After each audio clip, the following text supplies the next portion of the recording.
राम राम। जय माँ भारती, जय हिंदुस्तान। आप सभी का मेरे YouTube चैनल मुरारी मिश्रा सत्य साक्षात्कार में हार्दिक अभिनंदन है। लोकसभा का मेरा निरंतर विश्लेषण जारी है और मैं कोशिश कर रहा हूं कि हिंदुस्तान के जितने चुनावी विश्लेषक हैं, जितने राजनीति के जानकार हैं, जितने बड़े टीवी चैनल हैं, उनसे कुछ हटकर, उनसे कुछ अलग तथ्य आपके सामने लाऊं, ताकि आपको भी लगे कि एक छोटे से किसान परिवार का बेटा, एक छोटे से राज्य का, एक बहुत छोटे इलाके का एक लड़का राजनीति में किस तरह से अपना विश्लेषण लेकर आता है, क्या उसके आकलन सटीक बैठते हैं। और याद रखिए, छत्तीसगढ़ विधानसभा को लेकर जिस ढंग से पूरे हिंदुस्तान में अकेला सत्य साक्षात्कार चैनल सटीक बैठा, मध्य प्रदेश को लेकर, राजस्थान को लेकर, और मेरे को लगता है कि हम हिंदुस्तान के 2024 के लोकसभा में भी अच्छा से अच्छा विश्लेषण और आकलन करने का प्रयास करेंगे और ऐसा सीट बताएंगे आपको कि इतनी सीट किसकी किसकी आएगी। हो सकता है ये भी हमारा सही बैठे, लेकिन आप सबसे निवेदन कि आप मेरे चैनल को लाइक, सब्सक्राइब और शेयर जरूर करिएगा। आज हम हिंदुस्तान के समुद्र के इलाके आंध्र प्रदेश की राज्य का विश्लेषण करने का प्रयास करते हैं। ये एक बहुत बड़ा राज्य हुआ करता था। तेलंगाना हटने के बाद आंध्र प्रदेश अलग हो गया। तेलंगाना अलग राष्ट्र, अलग राज्य बन गया। हैदराबाद तेलंगाना में चल दिया। अमरावती, विशाखापट्टनम, विजयवाड़ा, गुंटूर, ये सब इलाके को लेकर अलग राजनीति हो रही है। लेकिन आपको मैं बता दूं, 2009 में 33 सीट, 42 में 33 सीट जीतने वाली कांग्रेस पार्टी न, हालांकि तेलंगाना में रिवाइव करी, सरकार बना ली, लेकिन आंध्र प्रदेश में खत्म हो गई। 2019 में 0 सीट और वोट परसेंटेज 1.29। उसी तरह से बीजेपी का भी 3 पॉइंट के आसपास वोट परसेंटेज, दोनों के 0 सीट। मेरे को लगता है वही स्थिति फिर से होने वाली है। लेकिन बीजेपी ने एक मास्टर स्ट्रोक खेला जब वो टीडीपी के साथ, जो उसके पुराने सहयोगी थे, याद करिए आप, अटल बिहारी वाजपेयी के साथ सबसे पहले जुड़ने वाले नेता थे चंद्रबाबू नायडू, जो इंफ्रास्ट्रक्चर के लिए जाने जाते हैं, जो आईटी के लिए जाने जाते हैं, जो डेवलपमेंट की एक नई कहानी लिखे थे आंध्र प्रदेश में।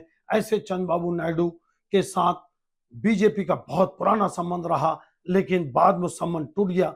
फिर से जुड़ा है जन कल्याण सेना, जो पवन कल्याण जी की अपनी एक पार्टी, जो बहुत लोकप्रिय कलाकार हैं, बहुत धाकड़ हैं, जोशीले हैं। ये तीनों मिलके आंध्र प्रदेश का चुनाव लड़ रहे हैं।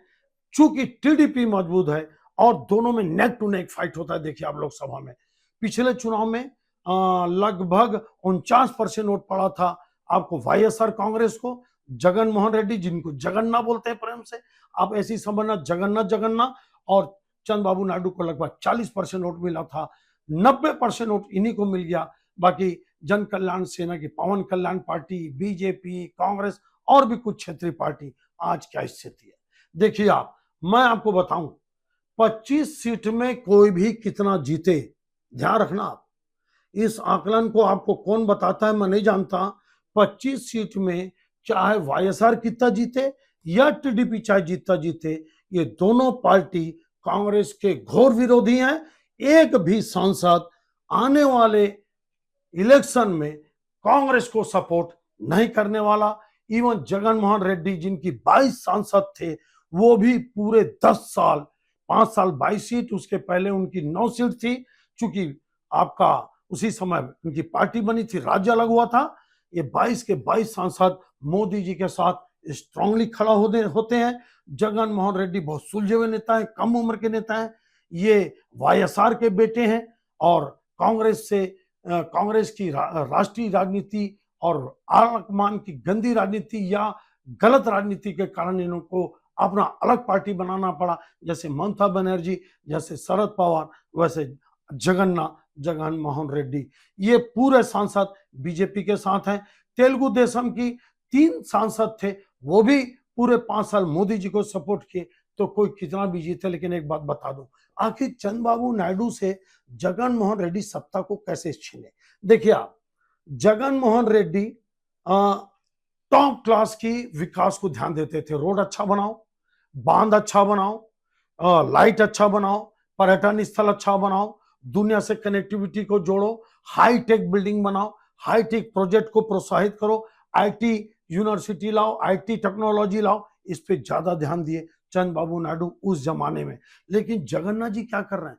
जगन्नाथ जी आपका रायतू भरोसा, आपका रायतू भरोसा के अलावा आपका मत्स्य भरोसा, और इसके अलावा सुन्ना बोडी, मतलब ये जो करीब करीब 9 करोड़ की आबादी में 4.5 करोड़ आबादी के पास ये वेलफेयर स्कीम के मदद करते हैं। इन सब जो मैं योजनाओं के आपको नाम बताया, और 2,70,000 करोड़ रुपया सीधा इनके पास अलग अलग योजनाओं के माध्यम से पहुंचाते हैं।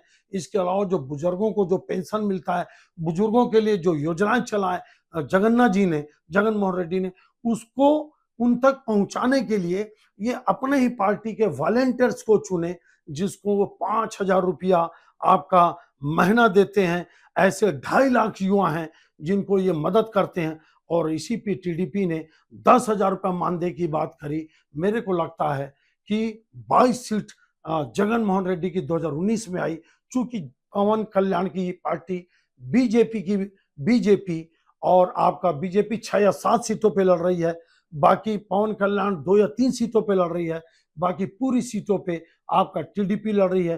क्योंकि टीडीपी भी जो कम वोटों की मार्जिन से 7-8 सीट हारी थी 2019 में, वो बीजेपी के जो पाए वोट से कम था, इसलिए चंद्रबाबू नायडू ने भी कोशिश किया, ये समझौता किया कि बीजेपी और पवन कल्याण के साथ आया जाए।